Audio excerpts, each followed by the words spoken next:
Boa tarde, irmãos e irmãs, os que estão presentes, os que estão participando desse culto em suas casas.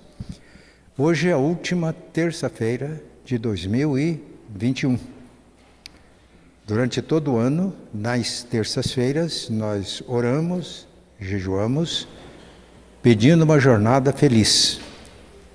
E para que a gente tenha uma jornada feliz, a gente precisa de uma vida saudável. Então, desde o ano passado, nós estamos pedindo isso a Deus. O presbítero Onésimo me mostrou uma decisão da Assembleia Geral da Igreja sobre cultos de curas. Eu tinha lido aquela matéria há tanto tempo que não me lembrava mais.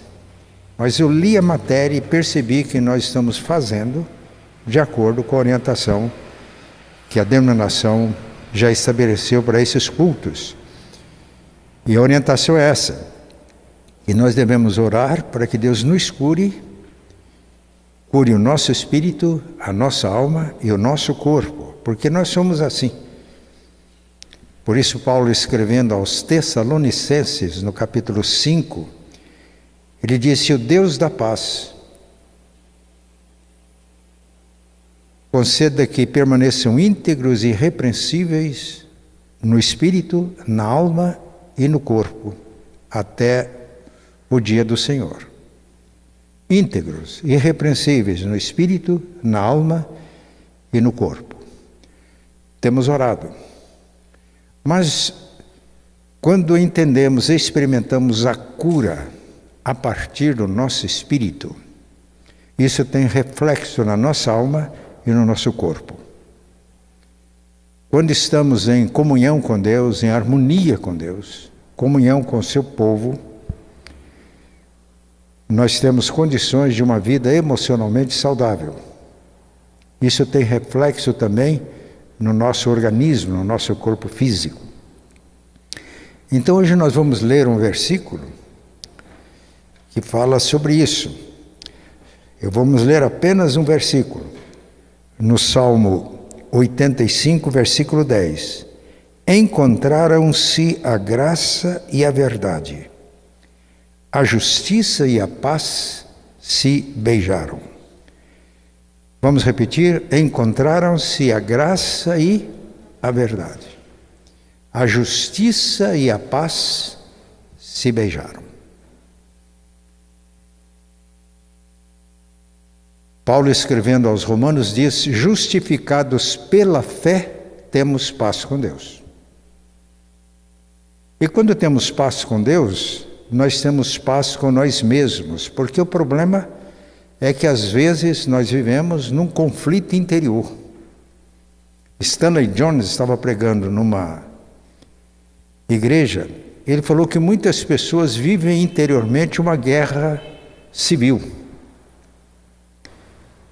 E quando terminou o culto, uma jovem o procurou e disse: eu acho que eu estou vivendo no meu interior uma guerra mundial. Conflito interior.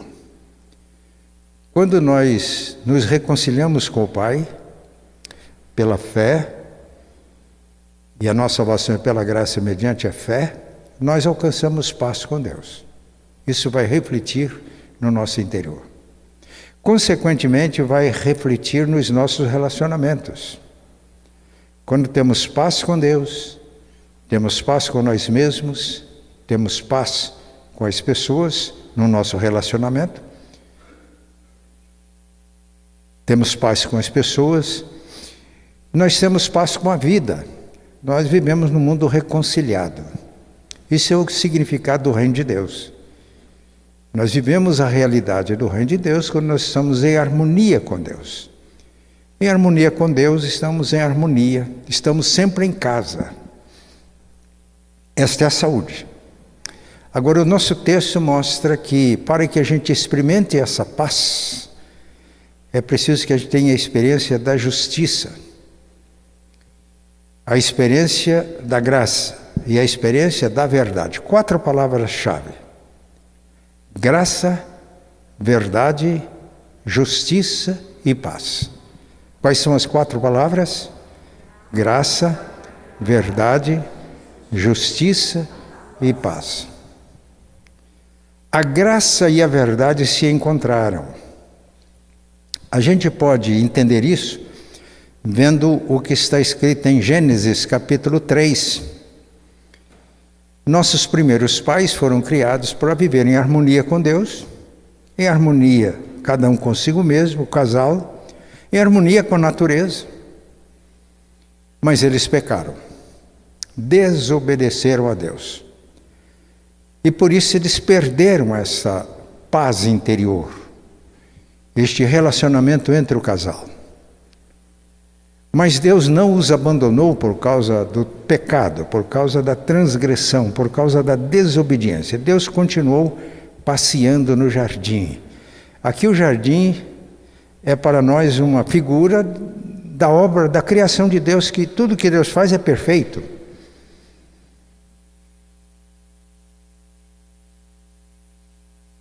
Qual a diferença? Quando os nossos primeiros pais tiveram consciência da presença dele, estava passeando no jardim, eles se esconderam. E aqui está o problema. Eles se esconderam. Eles não tinham paz com Deus, tinham quebrado, não tinham paz interior entre os dois. E a própria natureza, que foi criada para o nosso bem, tornou-se para eles um lugar de esconderijo, como se pudesse esconder de Deus. E a partir daí, a tendência é sempre esconder o pecado. É ou não é? Esconder os malfeitos. Quando na casa tem uma coisa errada, e quando o chefe da casa pergunta quem fez isso, qual é a tendência natural? Ninguém fez, né? Ninguém fez. Por que nós temos hoje um gasto enorme de recursos com segurança, com a justiça organizada, né? Presbítero Onésimo, desembargador, aposentado? Porque sem os maus feitos. Como as coisas resolveriam se as pessoas assumissem logo o que fizeram, pagassem a dívida. Mas não é o que acontece. E é por isso que nós vivemos nesse estado de insegurança, nesse estado de tensão. Porque todo mundo é santo, né? E, no entanto, como se explicam os problemas que estão aí? Mas Gênesis nos mostra que a graça de Deus pode encontrar a verdade. Ele não desistiu dos nossos primeiros pais. Ele fez uma perguntinha básica: Adão, onde estás? E Adão teve que confessar: Senhor, eu ouvi a tua voz. Chamava por ele. Eu estava nu, fiquei com vergonha e me escondi. Aí Deus faz uma perguntinha: quem te mostrou que você está nu? Perdeu a inocência, por quê? Você comeu da árvore que eu determinei, você me desobedeceu. Como sempre, ele sempre arruma uma desculpa. A esposa que me deste. Essa esposa que me deste é sempre o problema. Ela me enganou e eu comi. Deus vai falar com a esposa: a serpente me enganou. Deus vai falar com a serpente. Mas eu quero destacar uma coisa aqui, irmãos, que a graça encontrou a verdade. Apesar das tentativas de fuga da responsabilidade, Adão usou uma palavra-chave: eu comi. Eu pequei, eu transgredi. A Eva tentou uma evasiva, mas eu comi.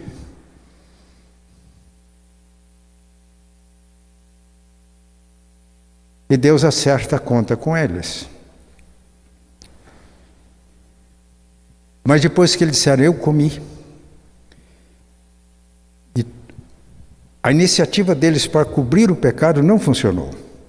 que quando eles tiveram consciência que estavam nus, eles fizeram vestes de folhas de figueira. No entanto, quando Deus se aproximou, eles tiveram medo e se esconderam. Não funcionou. Estas vestes de figueira representam toda a nossa tentativa de justificar o erro, de justificar o pecado, de racionalizar. E um dos meios muito usados é a religião.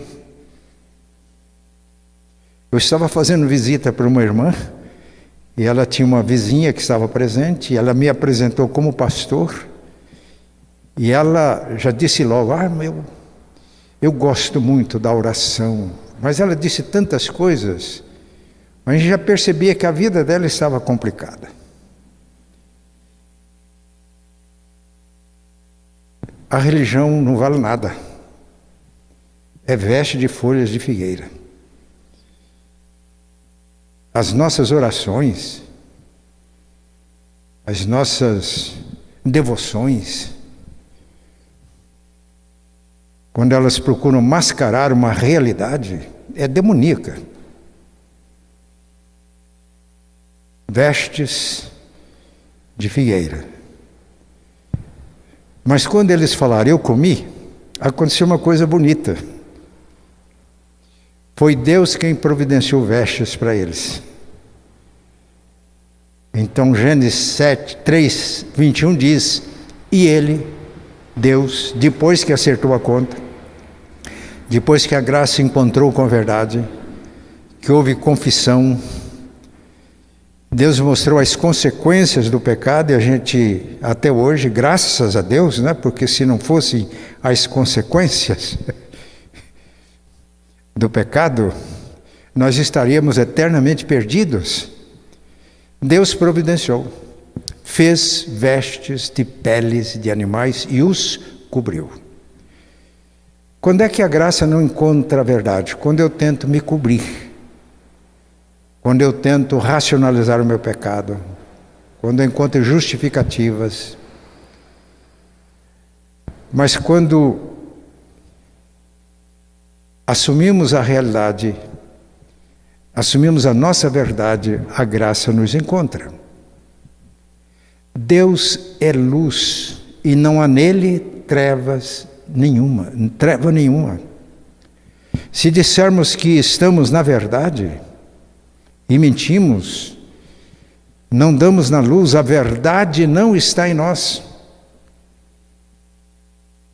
Mas se andarmos na luz, sem esconder as coisas, como Ele está na luz, então temos comunhão uns com os outros, e o sangue de Jesus nos purifica de todo o pecado. Se dissermos que não temos pecado nenhum, a nós mesmos nos enganamos e a verdade não está em nós. Mas se confessarmos os nossos pecados, se a graça de Deus que vem ao nosso encontro, Deus não nos abandona por causa do nosso pecado, se Ele encontra a verdade, isto é, se confessarmos os nossos pecados, e confessar o pecado significa concordar com Deus. Ele é fiel e justo para perdoar os pecados e nos purificar de toda a injustiça. A graça de Deus precisa de encontrar a verdade. Eu fui atender estava num culto, na pregação, uma pessoa saiu apressadamente, e eu percebi que havia algo. Como não era eu que ia pregar, eu acompanhei, e ela estava num lugar chorando, e ela chorava convulsivamente.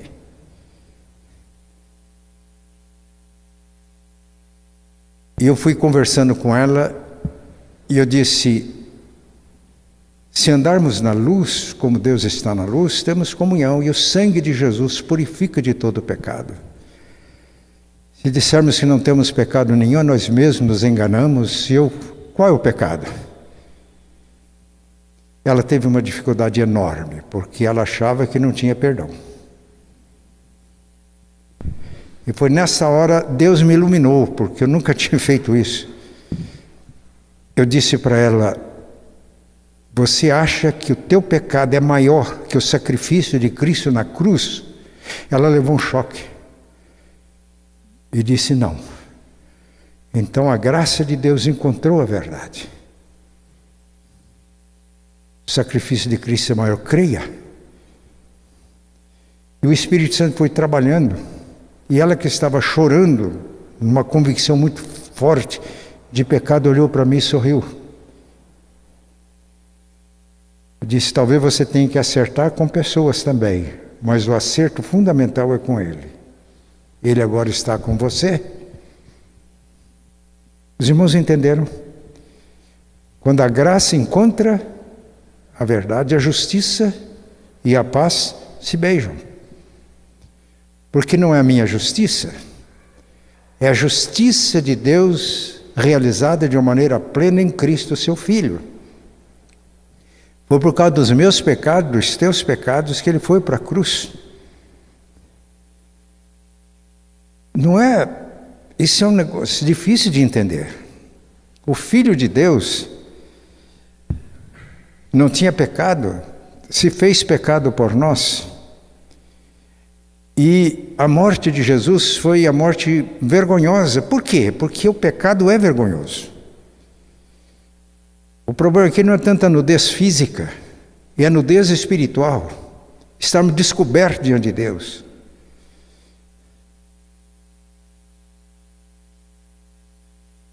E para resolver esse problema, Deus enviou o seu Filho e tomou o nosso lugar na cruz. Então aquela morte de cruz, que era para os piores criminosos, tinha que ser assim, porque essa é a minha situação, é a tua situação. E se a graça não encontrar essa verdade, a justiça não pode e a paz não pode se beijar. Esse é o Evangelho. Uma definição de Evangelho é essa. É a graça de Deus encontrando a pessoa que, convicta do seu pecado, se rende à verdade e confessa. Não justifica mais, não racionaliza mais. Isso é a essência da vida cristã. O cristão não é aquele que não peca, nunca é perfeito, infalível. Mas o cristão, discípulo de Jesus, é aquele que nunca justifica o seu pecado.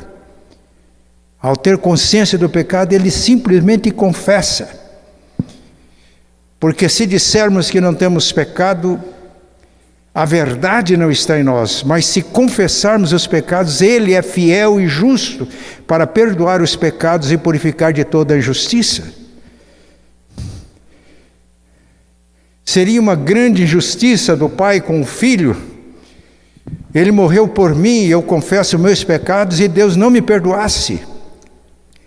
O sacrifício de Jesus na cruz teria sido inútil. Deus não faz isso. E aí nós nos reconciliamos com o Pai. Agora, essa deve ser uma experiência constante em nossa vida. Uma experiência constante. Por que eu anseio o reino de Deus e a nova Jerusalém? Porque enquanto vivermos aqui, nós vamos ver essa desgraça. O pecado, a corrupção, a maldade, e todo mundo é santo. Mas aqueles que ouvem o Evangelho da graça de Deus, a graça de Deus, Bonhoeffer, um teólogo alemão, ele diz que às vezes nós barateamos a graça. E quando entendemos que Deus é cheio de graça e de misericórdia, Ele concorda com tudo, é mentira do diabo. Não é assim. Bonhoeffer desenvolveu o conceito da graça preciosa. É tão preciosa a graça de Deus que custou o sangue do seu próprio Filho. Por isso não podemos brincar e baratear a graça de Deus. Quando a graça nos encontra, a nossa realidade, o caminho é esse: confissão, arrependimento e fé no que Deus fez por nós em Cristo. E aí, somos justificados pela graça.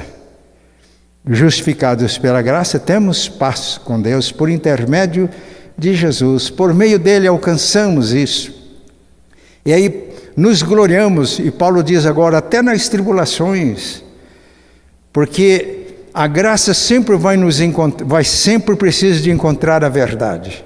E nos gloriamos nas tribulações, porque a tribulação produz Perseverança, perseverança, paciência, paciência, esperança. E a esperança não confunde, porque o amor de Deus está derramado nos nossos corações pelo Espírito Santo que Ele nos deu quando cremos em Jesus. Essa é a vida cristã, esse é o Evangelho. A graça, quando a graça encontra a verdade. Parece que foi num culto de terça-feira que contei a experiência de um jovem que se converteu na igreja. Nós vivíamos uma fase de avivamento na igreja. Estamos orando por avivamento aqui na nossa igreja. E nessa fase de avivamento, os jovens da igreja saíam à noite para evangelizar na rua. Encontraram um jovem, falaram de Jesus. Ele aceitou a mensagem e foi. Nós tínhamos um conjunto coral, ele gostava de música, começou a cantar no conjunto coral. Mas ele me procurou, falou: pastor, está tudo bem, vocês estão me acolhendo, mas eu estou pronunciado para ser julgado por um júri popular. Fugi, o processo correu revelia, e a qualquer hora eu posso ser preso, que é uma como é que chama? Ordem, né? Como é que é? Mandado de prisão. Falei: eu posso ajudá-lo? Fomos um advogado, amigo, ele conseguiu o processo e deu um conselho: daqui tanto tempo prescreve. Mas enquanto não prescreve, aí ele deu as alternativas, como é que se faz geralmente. Eu olhei para ele e falei: e daí, filho? Ele falou: não. Então qual que é o caminho, doutor? O caminho é você se apresentar e ir para a cadeia e aguardar o tribunal de júri. Eu olhei para ele e falei: e daí? Ele falou: pastor, não tem outro caminho. É isso quando a graça encontra a verdade. Eu fui com ele ao fórum da cidade. Cheguei lá, tinha um presbítero da igreja, estava terminando o curso de Direito. Eu falei: me ajuda. Contei a história para ele, ele procurou um oficial de justiça. Acharam o tal de mandado de prisão. Mandado, não é o mandato? Hã? Mandato de prisão. Aí ele falou: mas onde que está o rapaz? Eu falei: está aqui. O oficial de juiz olhou com os olhos assim regalados. Mas o advogado antes, ele orientou para que vamos aguardar então, quando vai ter uma sessão de júri, vamos agendar isso. Ele fez essas coisas. Falei: mas precisa de um documento lá da delegacia. Eu falei: eu vou lá. Eu levei o moço no meu carro até a delegacia, fizeram o documento, e eles olharam para mim e falaram: eu preciso de o carro da polícia. Eu falei: se puder, eu levo no meu carro.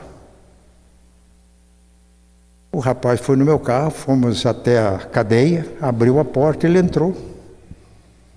E aí eu pedi para que os irmãos orassem. Chegou o dia do tribunal de júri. Na hora que o juiz chamou e leu as acusações, ele falou: é tudo verdade. Diante disso, o promotor historiou o caso e deixou na consciência dos jurados. E o advogado da cidade, um criminalista que soube da história e se ofereceu para defender o moço, diz: eu sempre oriento os meus clientes para que neguem essas acusações, depois eu vou fazer tudo para acertar com os documentos do processo para conseguir a absolvição do meu réu. Mas daqui não tem jeito, ele confessou. E ele falou pouco. Falou: a questão é essa. A cadeia é para restaurar pessoas. Esse moço já foi punido, já viveu tanto tempo foragido da justiça. E quando ele voltou, ao invés do revólver que ele usou tentando, ele não chegou a matar, ele foi pronunciado por tentativa de homicídio. Ele quase matou um policial, ele trocou o revólver por uma Bíblia. Ele trocou os antros de perdições por um ambiente de igreja. Ao invés de companheiros de crime, ele encontrou irmãos em Cristo, ajudando a superar as suas dificuldades. Diante disso, eu peço absolvição. 7-0. Saiu da cadeia e foi para a casa de um presbítero que trabalhava com a mocidade e fizeram um culto de ação de graças. Esse jovem depois estudou direito, tornou-se advogado, estudou teologia, tornou-se um pastor. A graça e a verdade se encontraram. A justiça e a paz se beijaram. Isso é evangelho. E nesse final de ano, a gente se volte para as Escrituras, para a Palavra de Deus e vamos nos alegrar. Porque a graça de Deus é maior que o meu pecado. Ele enviou o Filho e morreu por nós. O sacrifício de Jesus na cruz é maior que qualquer pecado. Quando somos sensíveis à graça e nos arrependemos, Ele nos perdoa, nos salva e nos restaura. E aí nós temos saúde espiritual. E a saúde espiritual vai se refletir na saúde emocional. Esse jovem tornou-se altamente sociável, desenvolvendo amizades, comunhão na igreja. Isso vai trazer também reflexos no nosso corpo físico. Saúde. Nós oramos por isso. Que Deus nos abençoe. E a nossa maior oração é que sejamos uma igreja espiritualmente saudável. Constituída de pessoas que não se justificam, mas que são justificados pela graça de Deus mediante a fé. Que não vivem tentando se ostentar uma justiça própria, mas vivem a justiça de Deus, que Ele nos imputa quando cremos no que Ele fez por nós. Isso nos faz santos. Não precisamos de ter medo de dizer que crente é santo. Isso é o alvo de Deus para nós. Se não formos santos, nós estamos perdidos. Não existe esse meio termo. A cultura brasileira tem uma ideia distorcida de santidade. Santo é aquela pessoa infalível que pode ser levado para o altar e pessoas a chorar diante dele. Isso é totalmente antibíblico. No altar só Deus, o Deus Trino. Mas em Cristo nós somos santos porque é a santidade dele que ele nos comunica. É a justiça dele. E nós não somos também autômatos, não somos robôs. Estamos sujeitos ao pecado. Por isso João escreveu: filhinhos, estas coisas eu escrevi para vocês, para que vocês não pequem. Todavia, se alguém pecar, temos um advogado junto ao Pai, Jesus Cristo o justo. E Ele mesmo é a propiciação pelos nossos pecados. Então, é viver o ensino bíblico. Se andarmos na luz como Ele na luz está, temos comunhão uns com os outros, e o sangue de Jesus nos purifica de todo o pecado. Se ao ter consciência de qualquer pecado, nós nos arrependemos e confessamos, os nossos pecados são perdoados e somos purificados da injustiça. E aí, podemos viver sempre em paz. A gente deseja tanta paz no Natal, final de ano, mas a verdadeira paz que nos dá é o Evangelho. E é isso que nós somos, nós existimos para proclamarmos o Evangelho. A graça e a verdade se encontraram. Vamos dizer juntos? A graça e a verdade se encontraram. A justiça e a paz se beijaram.